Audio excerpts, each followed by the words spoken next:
because I didn't want it to come, I wanted it to start right at this line. I left that geometric line so I wouldn't have to mess with this area up here. But it's probably best if you start somewhere in here. And with faceting, really using a rasp is often your best bet anyway. Of course, not everybody has one of those at home. I go there and I can give it just a little bit of a curve. Oh, and that's collapsing because it's so thin. And because it's collapsing, that means I can push it back out to get that straight line instead of letting it collapse in more. And it left a little bit of a weird dent over there. I can also add some clay back on, which probably ought to do. But this is still weirdly soft in some areas and stiff in others, because I let it dry the way I did. So, yeah. And I've got with the faceting idea, I can go in here and make another edge right there. And again, if I randomize the shapes and sizes of the straight edges with a bit of that asymmetrical balance stuff, so it's random, but it also has some logic to it. So big, small, big, medium, yeah, fading to small. And then how many more would this be if I were to kind of mark this out first? Should I do 3 more? Well, if I come across there and I give it a little bit and I come across there, yeah, it looks like I should only do 2 more, but maybe bring them in just a little more, something like that.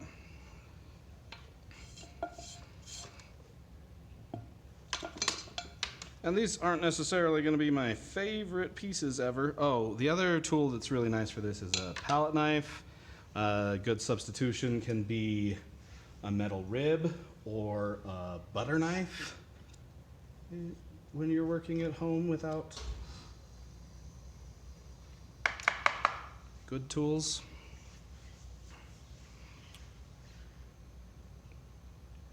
So with the metal rib,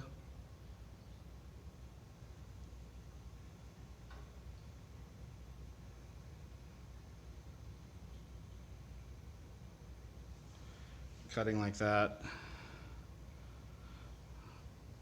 Problem is how wide, it sticks all the way along. With a palette knife, and normally I have one in my kit. I don't right now, but I'll show you.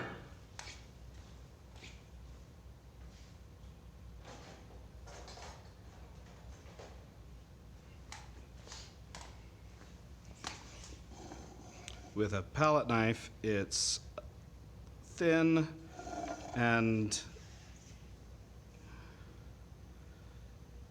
it still sticks, but it doesn't stick as badly.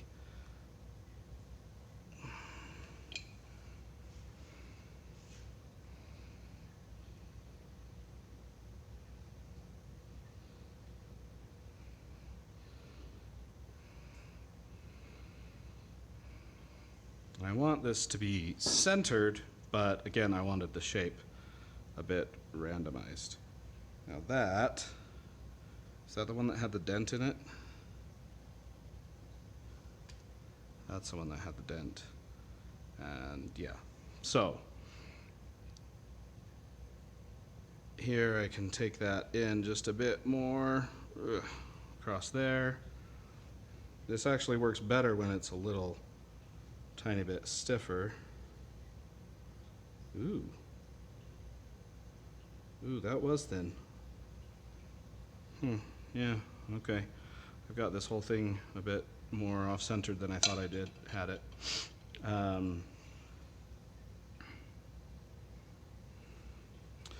So I will want to add a little bit of clay back on this side,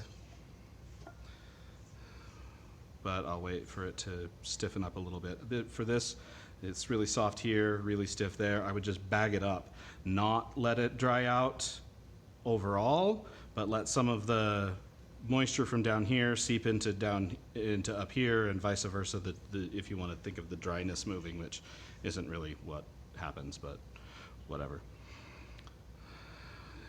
Get them closer to the same, and you can get that. That's still one of the originals, so I can go, the original edge, so I can come in quite a bit from there. And again, so often I just prefer these rasps. These are and I did order a bunch of replacement blades, and you can just put a credit card in the blade and have that hold it. So if some of you want to have me put them in your toolkits or put them out for you, or assuming we're still doing the closed thing, otherwise you just use them when they're in the classroom. But anyway, so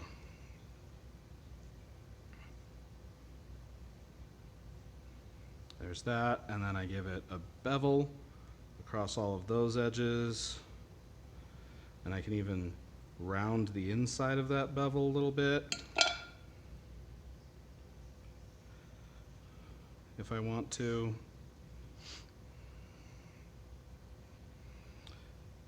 These the rasp texture here, I'll smooth out with a metal rib or, something.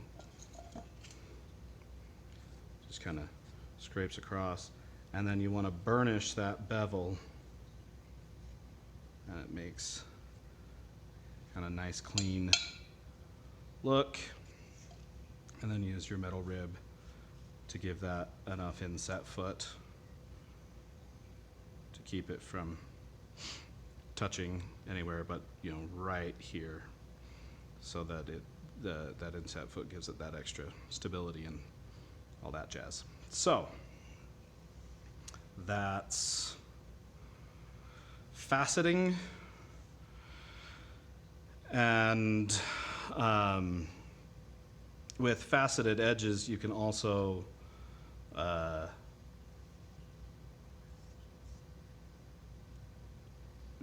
with these faceted edges or with the rounding, you can always give them a texture or a design and have that add, or even if it's just on a simple form that you're trying to make really smooth all the way around, giving it putting a design on just one side, like an emblem or logo or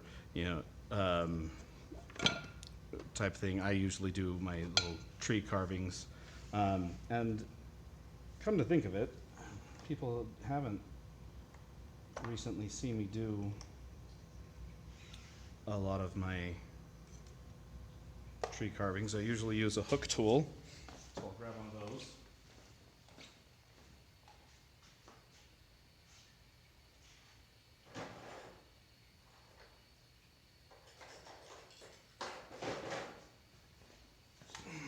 Because that's also something that you'll be likely to have in your toolkit, assuming you didn't leave it here in the classroom. So we'll go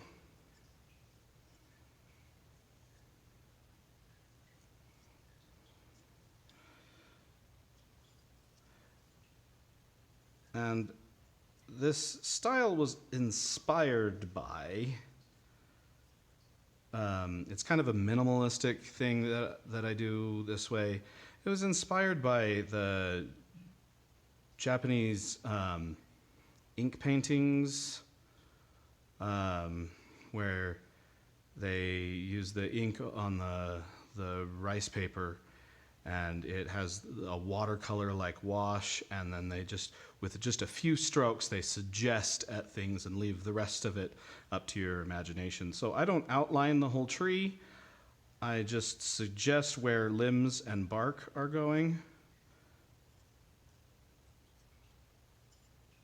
and then fill in some of that space.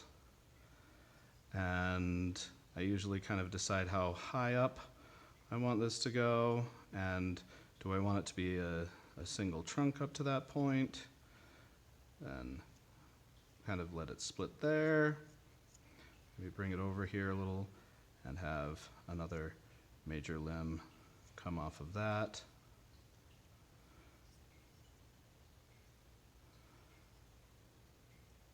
So I think I'll have it split here. Have one side go over there, the other side come this way, and then have this be a limb that splits off of this one here.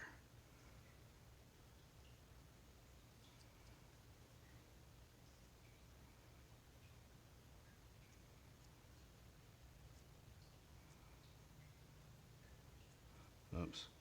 This one was a mistake. I shouldn't have put that mark in there. And sometimes that's fine. Made it a little too busy and too much was going on right there. I want this to look like that's all coming up into that limb. Actually, I don't even want this line here. So that's coming off into that limb.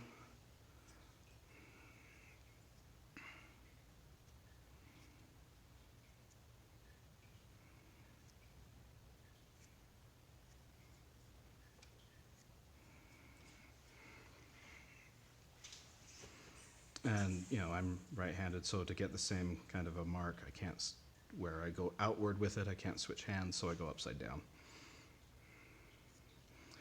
There's also, the nice thing about trees is there's enough asymmetry that if I can't make them look quite the same on one side, from one side to the other, that's okay, because they're unlikely to be the same on both sides.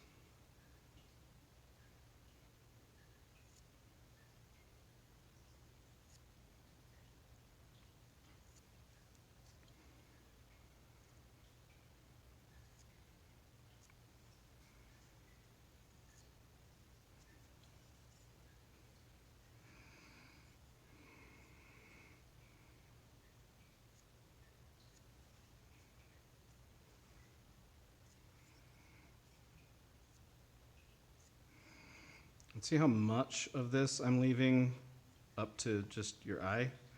Just making lots of little marks, and, or not to your eye, but to your brain to fill in the gaps. And here, if I push that over just a little, I can fill that in, or I can grab one of these little chunks and get it just a touch wet.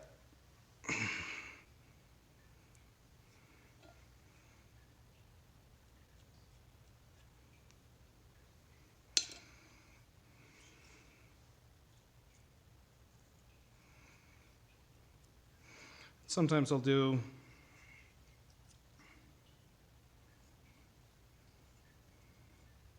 extra roots that to show like what's going on underground.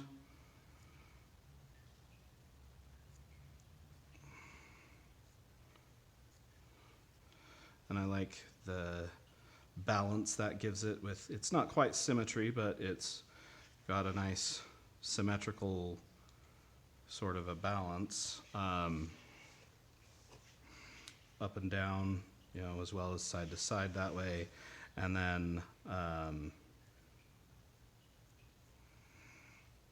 sometimes I'll have, you know, something curve around right here and have this curve around right there, and that makes it, you know, a little knot in the tree. Or sometimes I'll make little marks to indicate leaves. So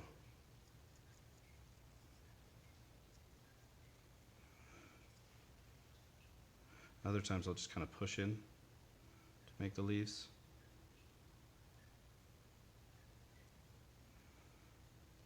And that leaves less of those little goobery things to clean up, but it does limit the shape somewhat, but that's okay for leaves because leaves are pretty much all the same shapes.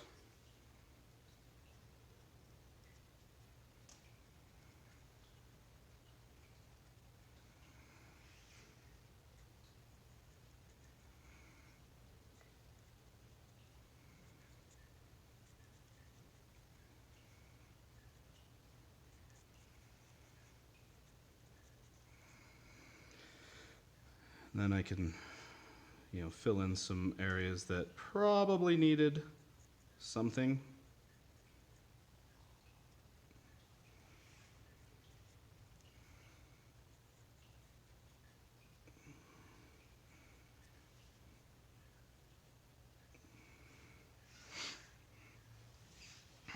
And, I like the way that looks.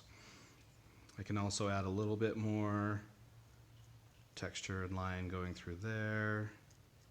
Clean that up a little bit more. I could add a bit more in various places, but I don't really feel like I need it. So,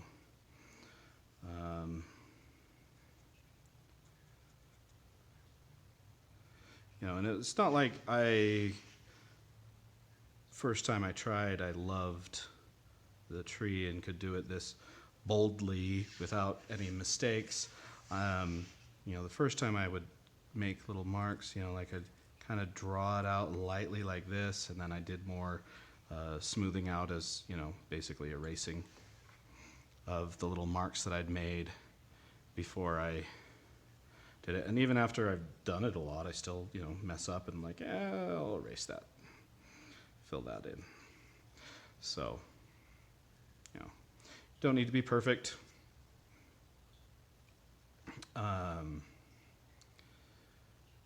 And experiment, try some things out. It's a good idea if you can find something that you enjoy, like that's got some asymmetry to it, that's got some natural variation in it, like flames and trees and water and little spirally lines, or anything you can give it some movement and flow to is with a touch of randomness to it is going to really help you not have to be perfect in order to enjoy it. If I did just, a simple line pattern around here, that would have looked nice, diagonal lines that go like that. But that means if I start making a few diagonal lines, that's a simple pattern, but I need to either never mess up or mess up often enough and in the same kind of a way to make that look good and to pull that off. These are almost too even for how much those are messed up, but I can just make, one of these larger, this one over here larger, and that makes both of those smaller, and that solves it. If they're all supposed to be perfect and anything's a little bit off, it's just off. So that's always been my philosophy when it comes to there's a balance of simplicity. I like the randomness. I like the little bit of chaos. I'm interested in people and their oddities as much as their, the things that everybody recognizes and compliments aren't what's interesting to me. I'm interested in the uniqueness of things, and so that comes out a lot in my designs, and it makes it easier So have fun trying to make. Oh yeah, that's right. There was one other option that I wanted to show you, and instead of doing it, I'm just going to show you where it was done, and I'll also bring over a couple examples of that design. But these ones were done on the wheel. But making those designs work for you. I don't think this one actually had any mistakes it was trying to hide. Just designed it this way. With the, trimmed it smooth and then trimmed all crazy across it. This one definitely did tip over. And one or two of these big gouge line things was something that the wheel did. And I don't remember which one. And I know it was there, and so it really doesn't matter. You can really save a piece that way. And I really like the symmetry and kind of, the movement that this creates. It's kind of big mark. The marks go there, and this one is kind of upward leading. This one's more, kind of a little explosion, or maybe more of a plant or something that way too. This is. There was some weirdness in the trimming, and then they made extra weirdness, and this one turned out really quite nice. This one got hit on one edge, and you can also, similar to faceting, you can square off edges, but the squaring off didn't go quite square enough, and there wasn't quite enough left, so they added just a little ball of clay and added little feet. So if you imagine this trimming gone and you just have your cylinder down there at the bottom, you can just add those little feet to it, and that's a pretty simple way. So everything else is just smoothing, and you can add the feet instead of having to carve them in like this. You could just smooth out the whole thing and add these little feet on. And there's lots of different ways that people carve into feet to make them interesting. Check some out on YouTube and Instagram or wherever it is that you spend your time. These days, I don't know that you actually want to spend your time online, because you're having to spend so much of your time online for required things that you don't want to spend any of your leisure time online. So, maybe also just go outside and look at some rocks and trees and get your inspiration direct from the sources outside instead of from somebody else, and or find random objects around your house that you can, hey, that looks kind of cylindrical, that's got an interesting foot on there, I'll make these. This has a touch of a pot-bellied stove look. Not that anybody has those in their house, but you never know what you can find looking around for inspiration. So yeah.